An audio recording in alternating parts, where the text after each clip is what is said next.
Hello, everyone, and welcome to the Geomologist Presents a shorter one today, but we're going to have a new player in our ongoing Twilight 2000 campaign. This campaign has been going on for over 2 years. It's about 2.5 years. It started, I would say, July of 2021, and we are running Twilight 2000 4th edition by Free League Publishing, but I've been running through the tetralogy of original Twilight 2000 adventures, The Free City of Krakow, Pirates on the Vistula, Black Madonna, and now we're near the conclusion of The Ruins of Warsaw. So with me today, though, are two special people that are going to be, or one who has been in my game since the beginning, and one who's going to join my game. So first, I'll introduce Amy Lee Rodriguez, who plays Kasha, none of your Baczynski in my game. Hello, I am so excited to be here. And she's doing her Kasha voice. And then we have Cindy, who's going to be making a character today to join the game. Hello. I'm just going to say normal accent. Yeah, so I'm showing here the cover. Behind me, you can see the cover of the box set of the Twilight 2000 4th edition. And then here I'm sharing the screen of the player's manual. And we're going to jump right to character creation here. Oh, that's you're on your own. At every stage in this PDF and in the book, they have like a double page art piece. And that's chapter 1 of On Your Own. And here is chapter 2, the player characters. And actually, when I first ran this game, this is like a portrait of the characters right after Kalit's. And we have Jonesy on the top left, then Kasha there in front of him, in front of the M113. There's Ronson on the right. And these are still player characters in the group that they took. I made these characters when I first ran this game. And we have Diaz here in the foreground, facing sort of the camera or the artist. And then we have sort of Tops here with the map sitting in the middle, and then Grunts having a quick meal. So we have three of the, well, Jonesy has died. He was killed in action relatively recently in the campaign, but Ronson, who's like the heavy gunner, and Kasha are still in the game. And we have Diaz and Tops are been NPCs for a while, and Grunts is now an NPC. His player character has gotten very busy and has had to step off from the game for a while. So, or his player, that is.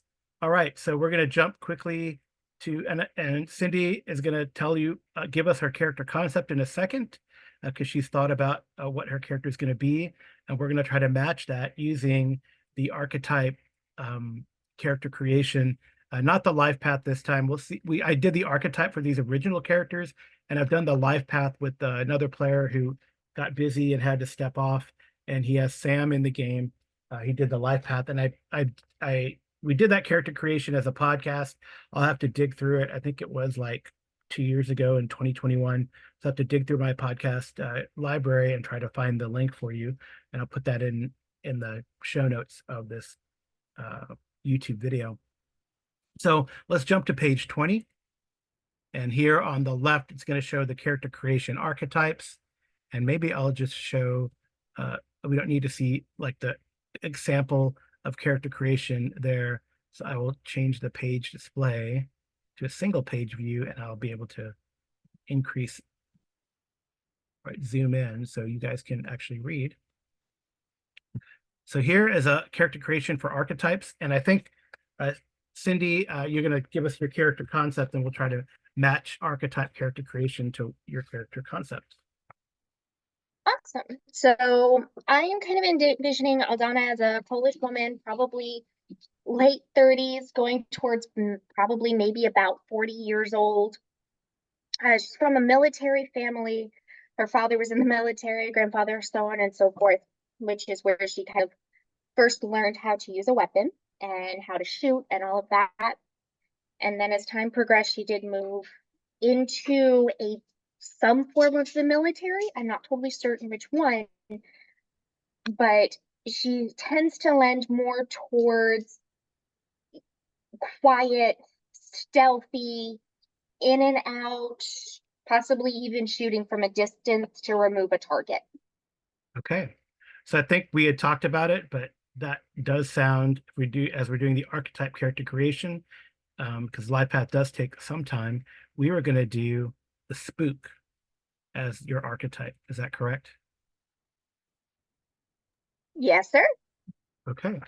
So when we go back to, this is what the spook looks like. We'll jump back and forth between this and our archetype page and go through it. And then I think Cindy is gonna, we're playing this on the Roll20, so we'll show that character sheet at some point during this YouTube podcast. But Cindy's going to fill it out as we go along, and then we'll show you the finished product and what it looks like at the end. Okay, so character creation archetype. So the first thing is you're going to do is choose your archetype, and that was spook. And then on the character sheet, I believe it does have choose your nationality. Spook, I think really is, there's no like archetype thing to fill out, I believe. But your nationality is Polish. All right. I have your character sheet open, but you're gonna fill it out. I won't touch it, I promise. All That's right. okay. I might do it at times. All right, so choose your branch from the options listed under your archetype. The only branch listed is intelligence as your branch. So that's I'll show people that.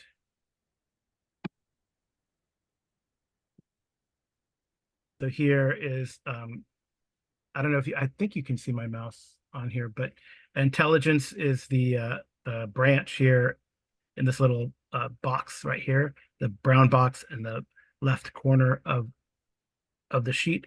Branches is intelligence.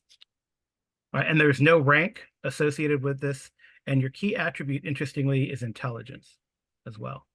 So when we make these, this is like a brand new character. The character sheet's brand new, if you'll notice, and it's kind of well set up. Okay, so rank would be none in this case, because I guess your character is kind of a civilian, Polish intelligence. All right, so next we're going to determine our attributes. They start at a baseline of C, as you can see on your character sheet. And you're going to, you can increase 3 times of 1 step each up to an A. And you can increase any attribute you want. It doesn't matter that intelligence is a key attribute for your specialty, your archetype. So you can go ahead and do that. You have 3 steps. So the way this game works, Cindy, is that you're going to roll 2 dice, an attribute dice and a skill dice. And anything above a 6 is a success. The dice go from D to A. D is a D6. C is a D8. B is a D10, and A is a D12. So you definitely have more chances than you would in typical pre-league meet near zero engine type games. So they've kind of made it so your character ends up being a bit more competent in this case. And the character sheet's very good. You just press the skill or the attribute and it'll roll for you and tell you if you got successes. Now, so usually from 6 to 8 or 6 to 9 is 1 success, but if you roll 10 or above, that counts as 2 successes, which is pretty interesting. All right, so what are you going to increase? So you can see that on the character sheet. Well, I'll just tell people also. So the character sheet has 3 skills under each attribute. So these skills are linked to the attribute, but it's not a hard, fast rule. Sometimes you will use like intelligence and heavy weapons, for example, if you're using indirect fire. So these things can move around. It's not always hard and fast that the attribute is linked directly to the skill below it. But here on the character sheet, at least, and the setup is that there are 3 skills under strength, agility, intelligence, and empathy. So we have heavy weapons, close combat, and stamina under strength, driving, mobility, and ranged combat under agility, recon, survival, and tech under intelligence, and command, persuasion, and medical aid under empathy. All right, so the first step now, Cindy, is to increase your attributes. You got 3 steps. Okay. And so I'm putting those into the heavy weapons, close combat, No, stamina, drive. into the bold Okay. attributes at the top. So strength, agility, intelligence, and empathy. You're going to raise them, to B or higher, depending. You have 3 steps. So one of them is going to stay as a C.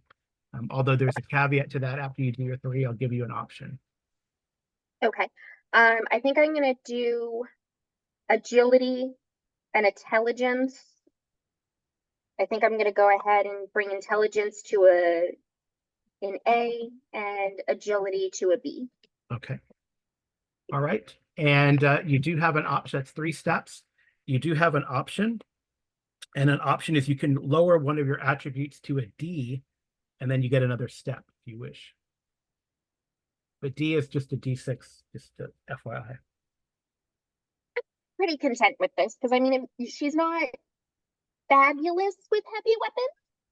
Yeah. And she's not necessarily fabulous with medical, but she certainly does meet kind of what I would envision a true spook to be. So I think I'm pretty content with this. Okay. Okay, great. So now I think it automatically determines your stress and hit capacity of the character sheet. What they end up being, you calculate this manually, but it ends up being a 5 and a 5 for both stress and hit capacity. So the amount of damage you can take and the amount of, so there's 2 damage tracks. There's physical damage and mental damage. So in either case, if they get to 0, you're broken. So right now you have 5 on each. You could put, so the capacity is 5, as you can see on the character sheet. So you can increase your current to 5 and 5 for that. So when I make a token, it'll be 5 and 5. So those can, so where it says current, your capacity is 5, and then your current should be 5 also. So you can put a 5 in those 2 spots. So just to confirm, where it says 0, I'm changing that to a 5 for current. Yes. Yeah. I think that's how we do. Oh no, we don't do that. That's right. That's bad. Sorry, my bad. Keep it at 0 because I guess that is actually a damage track. So your capacity is 5, but right now you don't have any damage. But we could, that's interesting. We can show that on the character sheet. What happens when that track goes up? All right. Okay. So all right. So now we determine skills. So skills, you must choose 1 skill at level B, 2 at C, and 3 at D. And your B level has to be what's one of the key skills listed under your archetype, which are range combat, recon, or persuasion has to be set to a B. Okay. So range combat, recon, or persuasion. Mhm. I think range combat would probably be a good one for somebody that likes to shoot people. Mhm. Well, I should say likes to, but has the preference to shoot from a distance. Right. Okay, and then next we have 2 at C, 2 skills at C. Okay. I'm gonna go recon. Goes to a C. Okay. Oh, there we go. And close combat. Okay, and then you have 3 skills at D. Okay. Now, when it says driving, can you explain that one? Driving is anything with wheels or riding a horse or piloting an airplane or boat. Okay, then I'm gonna take driving because I can see that coming in handy. Okay. Survival. We'll go stamina. Okay. And that's it. So stamina, driving, and survival. Yep, that's it. Okay. All right. So we've done that, and now you get a starting specialty. So under there, on the character sheet, you'll see the name, and then you can put the details of the specialty, which you can, if you have the player's book, you can copy paste from there. There is no compendium for this game that I know of. So your specialties, you get to choose 1 specialty, and actually, because these characters that you're coming into this group, they're pretty skilled. compared to starting characters. I'll give you probably another specialty as well, and maybe some XP. So I have to look at the other characters and see what they do, but I'll let you know down the road up to calculate how much extra XP to give you. But you choose one specialty, and there's intelligence, killer, and psyops. We can go to those if we need to check them out. Yep. Okay, so under skills and specialties. So I'm going to the skills and specialties chapter. And so this kind of list of skills and then the specialties. So killer is right here under close combat specialty. You can kill an incapacitated person outright without suffering negative effects. Usually you have to make an empathy check if you're killing a helpless person, and then you would suffer stress. But if you're a killer, you don't have to do that. Also, when you get a crit, you can roll and take the highest result. So that's one. Intelligence is probably under what is intelligence? Is under recon, and roll recon when you spot enemy troops, vehicles, and weapons. If you succeed, I give you their stats. The referee gives you their stats. And the last one was psyops, and that's probably under persuasion, but maybe not. Psyops is, where is psyops? I believe I see it under persuasion specialties. Yep, there you go. +1 bonus to persuasion for changing someone's mind about a particular issue. You don't have any persuasion. Actually, you didn't choose persuasion as a skill, so I don't know if that would help you. Yeah. So the recon or the close combat one would probably be the way to go for your first specialty.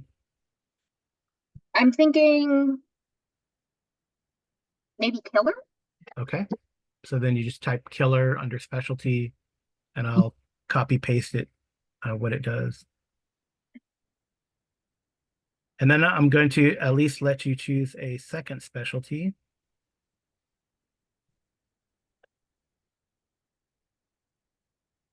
And I would suggest, since you want it to be like range combat focused, rifleman.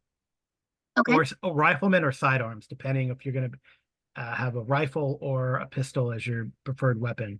So rifleman gives a +1 to range combat for firing assault rifles, carbine, submachine guns, and shotguns. Sidearms gives you +1 for firing revolvers and pistols.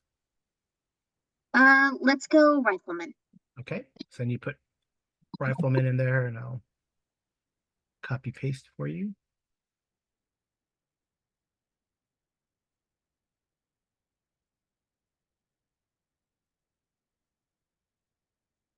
We can fix that.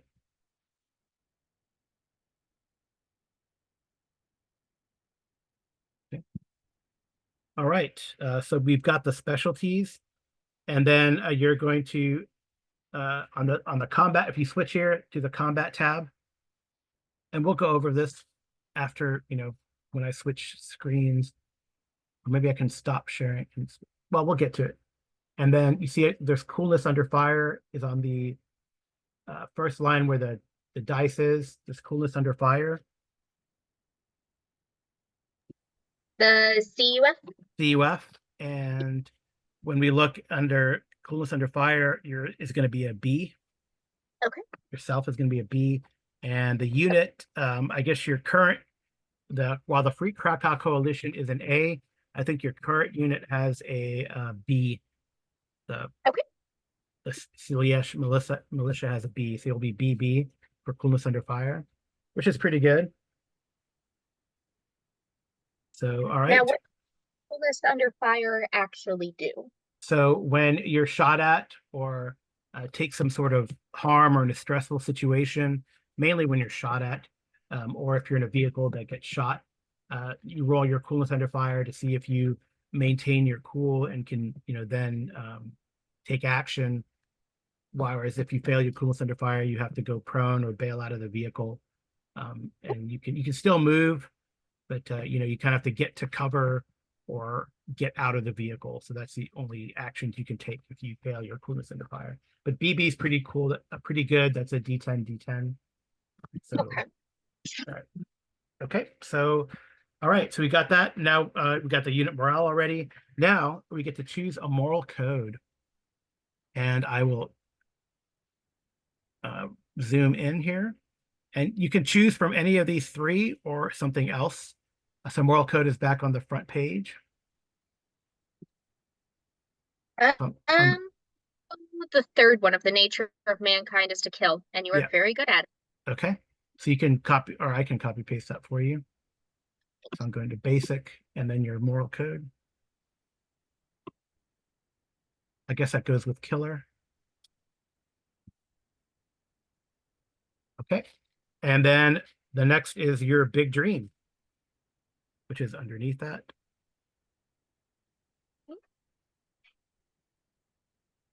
Expose and eliminate rival intelligence servers. The war is still winnable. You will win it for your country at any cost.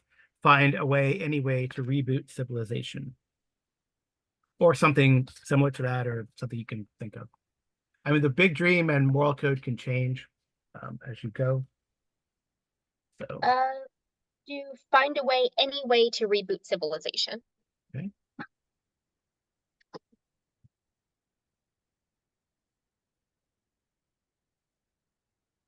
All right. And then you choose a buddy from among the other PCs.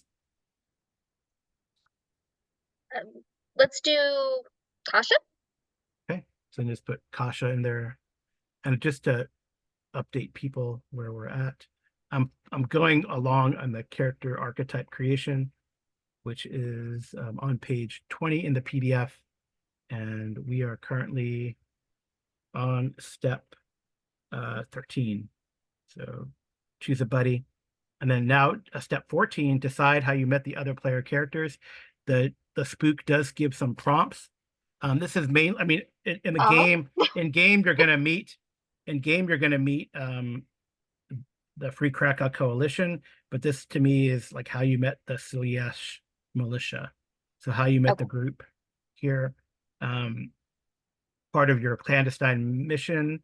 But then of course the war, there wasn't no time to join your unit that you're assigned to. You've been posing as a native for 2 years. You were losing blood, and then they picked you up and saved you. So let's go losing blood. I think that's a there's an interesting question at the end that you can decide for yourself. And no, you do not have to tell Amy. okay. Oh, speaking of your buddy, we should have Amy say hi as Kasha. This is your buddy. I'm very excited to meet another spooky person. Very exciting. All right, so now you decide to choose your appearance. They have some suggestions, but you can choose, you can put that whatever you want in there. The suggestions are black clothes, a forgettable face, short conservative haircut, but you could put whatever you want to for appearance. Those are just prompts to inspire you. Okay. I'm definitely going black clothes. Okay, so there we go. Now we get to pick gear, which is always a fun thing. All right, so you can start with any pistol. Okay. So I think you know what? I'm gonna switch to the character sheet so we can take a look at it. Okay, so let me stop share and then jump back to it.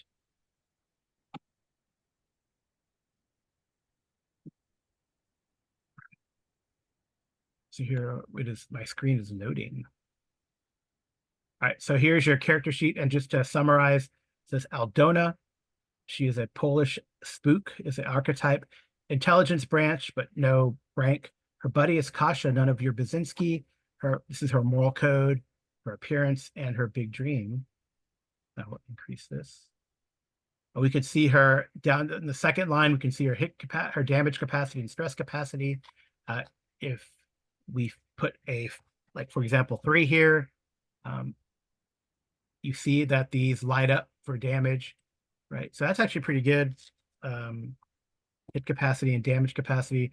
Really, the highest I've seen, Cindy, is 6, and that's someone who's probably like like an AA strength agility has like 6 capacity. That's the number of hit points you have. And most weapons, like a pistol does like 2 weapons or 2 damage base, and a rifle does like 3 damage base. So you can see someone who's a good shooter and you're not wearing armor, you're gonna go down, right? So one maybe 2 shots, and then of course like heavier weapons like a machine gun is going to be doing 4 or 5 points of damage, generally speaking. So those will take you out pretty quickly. So it's a game more, it's not as opposed to sort of a Dungeons and Dragons type game. Then this is one that you want to think tactically and not get yourself into a combat that you don't choose. I think that's kind of part of the philosophy. Would you agree, Kasha? Would Kasha I agree? am very much in agreement. I do not like fighting. Might have to fight, shoot from afar, but definitely don't do it. And don't kill survivors. Right. So I'm going to give you, so I'm going to switch. So you can see the specialties down below, killer and rifleman. And then I'm going to switch here to gear, and I'm just going to put your gear in. And yep, put your gear in, and then I'll put the details later. So in the book, I'm going to go to like there's equipment in the player's book. I think you have a PDF copy, I believe. Yes. Yes. Yeah, so it'll be Polish. Yeah, Polish military weapons. Their standard pistol is a P83. Okay. So you get that. So I'll put that in here, P83. And then you get roll it. If you could roll a D6 for me in the roll 20. Roll the And that's how many reloads you of ammo you have. Okay. Mhm.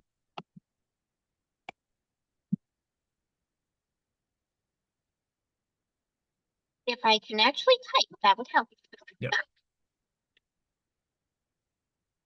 So 5. So 5 reloads of ammo currently. Okay. All right. And the ammo just is a 9mm ammo, if it matters. 9mm by 18. There's so much 9mm ammo around. All right. So, and then next, you get a radio, a man pack, like a backpack radio or binoculars. Okay. So which would you like? I'm gonna go binoculars. Okay. All right. And this is like all pre-game or stuff that you've had with you, forever, right? This is your P83 that's got, it's well worn to your grip, that type of thing. All right. So you want a knife or D6 units of explosives? Oh. Let's go knife. Okay, a knife. All right, and then finally, you have a personal med kit. Okay. And then we're gonna roll 2d6. The first is like how much food you have on hand and how much clean water, how many units of clean water you have on hand. Now, generally speaking, it only matters if you're out in the wilderness. If you're at home base, you don't have to worry about this type of stuff. And right now, the FKC has so much provision, we really rarely keep track of it unless they're leaving like their temporary base and they're like out on the, out exploring. So probably in the next phase of the game, they will probably need to keep track of that. All right, so just roll. Roll 2d6? Okay. Individually or together? You can roll together, and then the first one will be food, the second will be water. Okay. All right, so 3 units of food.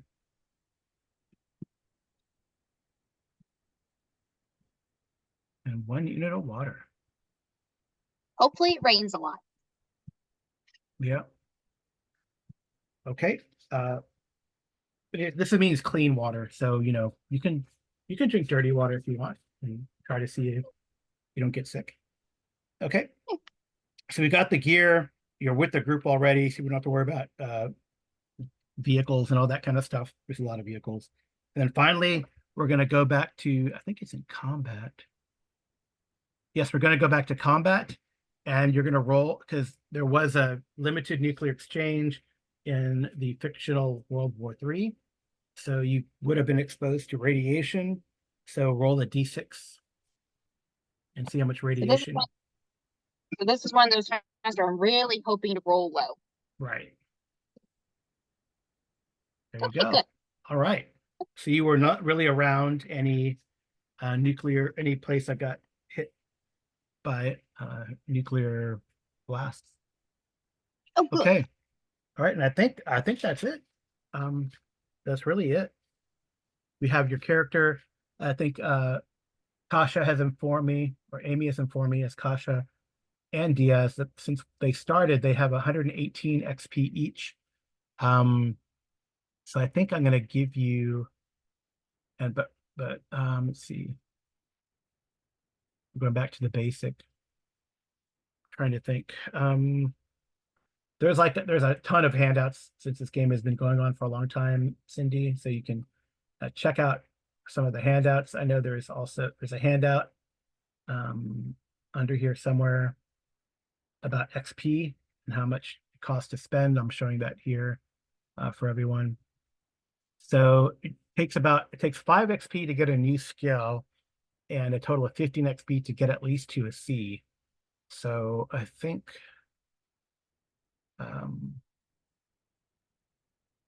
yeah, let me look at Ronson now too to see how much XP Ronson has, because that was kind of playing as an NPC for a long time.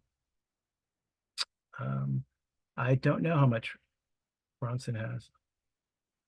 I guess he spent a bunch. So all right.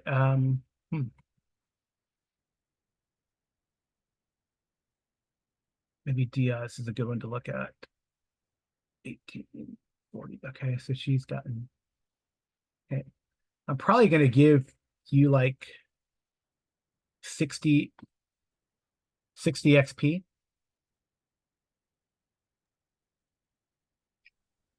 Cindy, to play with. So that means you can get 4 skills up to a C. Or I mean you can bump your D's to a C and that'll cost 10 each. And then you have 40 points to play with, which could be 8 skills at D or any combination thereof stuff. Or you can so like the rifleman giving you a +1 is going to give you like a BA in range combat, but of course there's penalties, right? So yeah.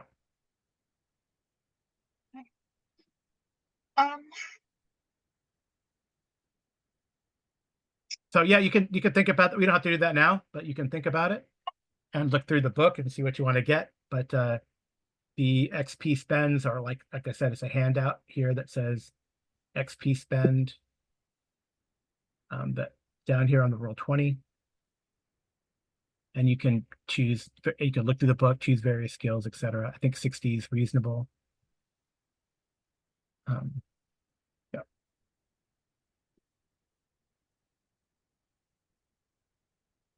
Yeah, I think let's see. I'm gonna look at these guys, see how much they have.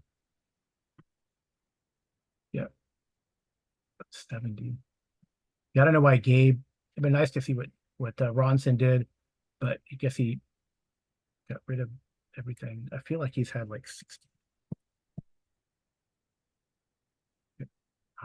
Okay.